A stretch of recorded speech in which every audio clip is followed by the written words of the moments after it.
ผมต้องฟาร์มก่อนเพราะว่าไฟนั้นได้แค่เลเวล3เองครับมันตลกนี่ไม่บอกแพงพามันตลกนี่มาตายเนี่ยกูเบิ่งเข้าพาเกมจนดูไป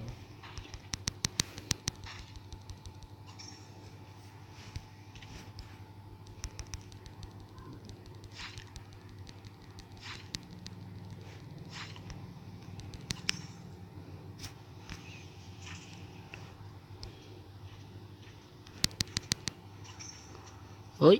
เกือบโดนพิษของมันแล้วไหมล่ะแกจะเอาเหรอฮะโอ้เกือบตายเหมือนกันนะครับเนี่ยมันพักตลอดในเอียด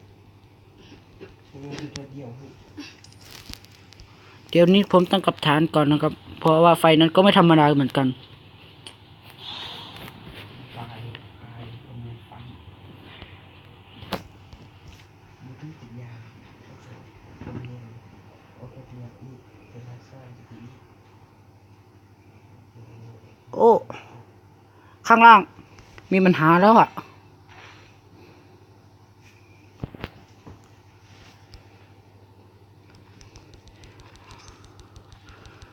โอ้ลูกน้องของปักซินนี่ก็ไม่ธรรมดาเหมือนกันครับ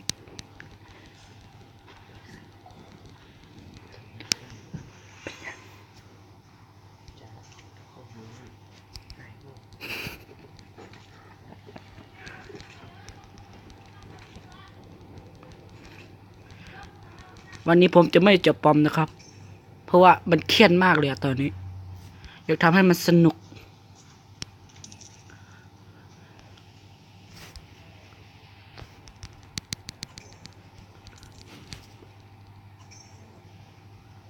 โอ้ยข้างบนมีปัญหาแล้วเนี่ย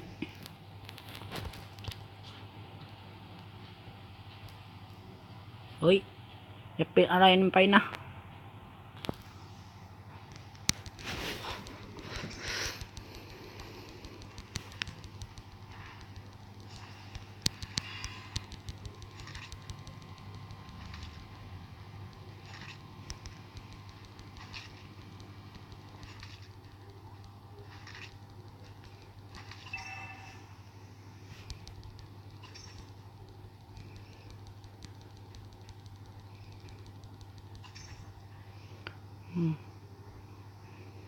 แกลงไปล่างฉันก็ลงไปนำ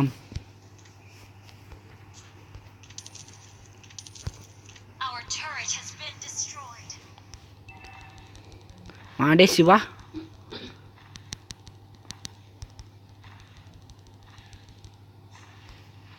ตอนนี้ผมต้องฟาร์มก่อนไม่ต้องห่วงครับเพราะว่าฝ่ายนั้น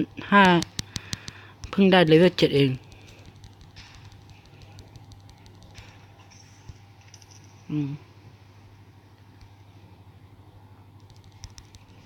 ตอนนี้ก็ผสมดับตีไว้นะครับ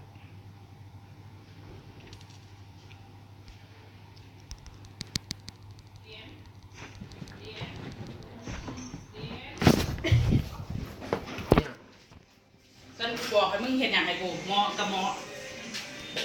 บอกกูบอกมึงเห็นอย่างกูบอกมึงเปิดน้ำกระเซอะไรกูติ่งใส่จากบ้านย่ามเบาหรือโมก้านฟางนี่สัญญา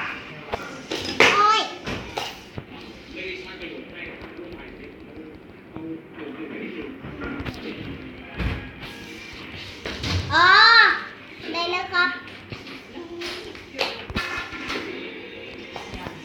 วิ่งยังหมดจะหันมาพุ่งยา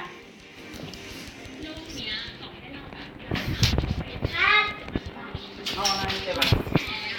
ตอนนี้ผมกำลังจะจับปั๊มนะครับเพราะไฟนั้นเพิ่งไม่รู้เป็นอะไรไปนะครับจอนยุ่งเลย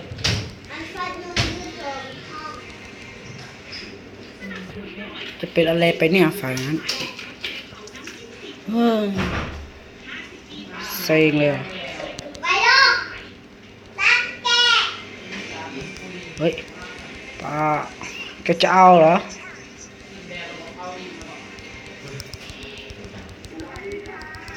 โอ้แกจะเอาแล้วใช่ไหม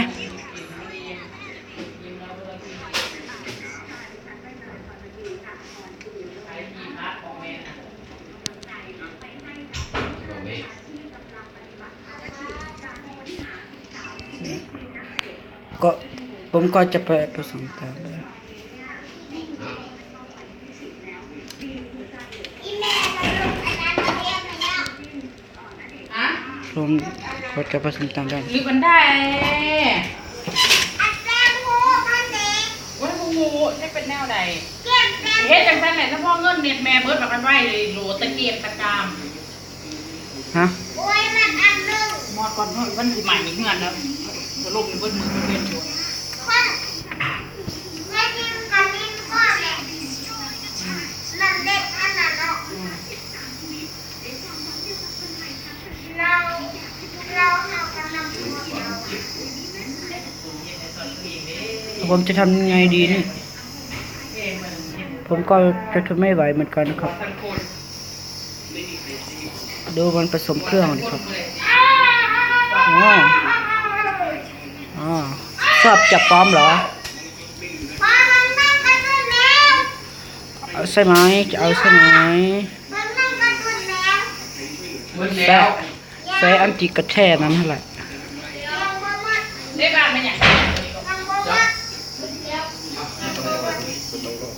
ยังบ่หมด โอ้ไฟกลางมีปัญหา ผมจะรีบไปเคลียร์ให้เร็วที่สุดนะครับกูทายทอดสด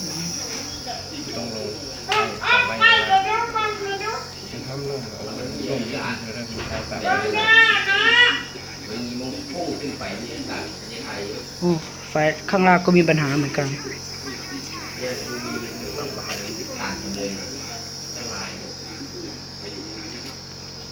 โอ้ปั๊มอย่าแตกนะครับ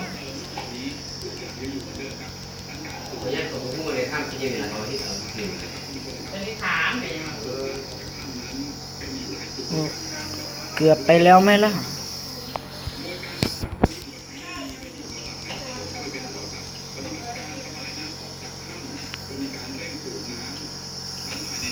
ตอนนี้ผมจะผสมดับเพียวเถอะครับ ผมจะผสมรองเท้าก่อนแกจะสู้อะไร บุกกลับไปเราไปเรียบร้อยก็ทักทัก ที่ไม่เขาไงที่ไม่เขา มุซ่อนลิ้น เต้นยูตัวเต้นยูตัว มุซ่อนลิ้นข้อมือ แม่เอาเสื้อ ไป ก่อ หาน ก็ไม่เป็นไรบอกว่ามันเป็นร้าน ฮึ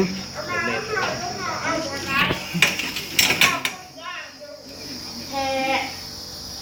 มันมาจากได้ ต้องหามาทำมันเลย มันแพงนะโอ้ยเก้า ไฟนั้นเลเวลเพิ่งเลเวล10เอง ผมจะเคลียร์คลิป แม่บอกให้เอาสักหน่อย อ๋อ โอ้ยผมมีเงินไทยก็แบบมีเงิน สักหน่อยแม่เอาพวกตุ๊กไก่ฉัน อุ้ยเราสบายเอาของเขาดิเขาเอาไปใส่เขาเนาะเขาต้องอะไรอย่างไร ตอนนี้ผมเพิ่งแรงนะครับนี่ ที่แม่ก็เอาเงิน ยายมีอาแกจะไปไหนฮะ แกจะไปไหน แกจะไปไหน แกจะไปไหน แกไปไหนไม่รอดซ้อนหรอก เดี๋ยวค่อยไปเรียนดูแม่เอ้ย ทุกเลย ผมจะไม่จับปอม แต่ไฟนั้นน่ะดิจับปอมผมตลอดเวลาเลย พ่อแม่พ่อแม่นักป้า เฮ้ยติด พ่อแม่พ่อแม่ เฮ้ย พ่อแม่ ที่ห้องไม่ได้เอาไป ประตูข้าง ยักษ์ออกไป มีแห้งครับตรงนี้หมูแห้ง เป็นเด็ก เดี๋ยวนาทีเก็บสีเขียวกันเนาะปอครับ ยากเลยแห้งกว่า เมย์มันเป็นพันหมดเลยยักษ์ยาดูดีเลย เป็นเหรอ อย่าพ่อเป็นพ่อเลยอย่า ผมจะตีหลอดดีไหมเนี่ย แม่มันเด็ก ข้าวกัน เพราะว่า เบิ่งเดี๋ยวนี้นะ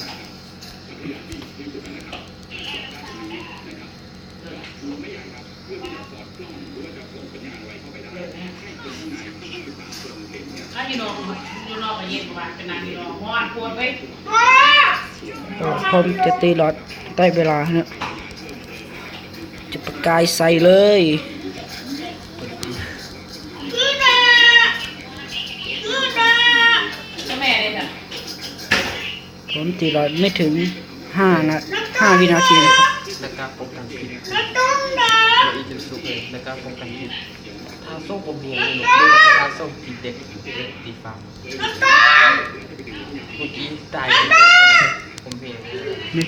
ก็ตายแล้ว ไม่ต้อง มือเดิม ไม่ต้องไม่ต้อง เฮ้ยจะปั๊มแล้วเหรอ ผมก็เพิ่งรู้นะครับเนี่ย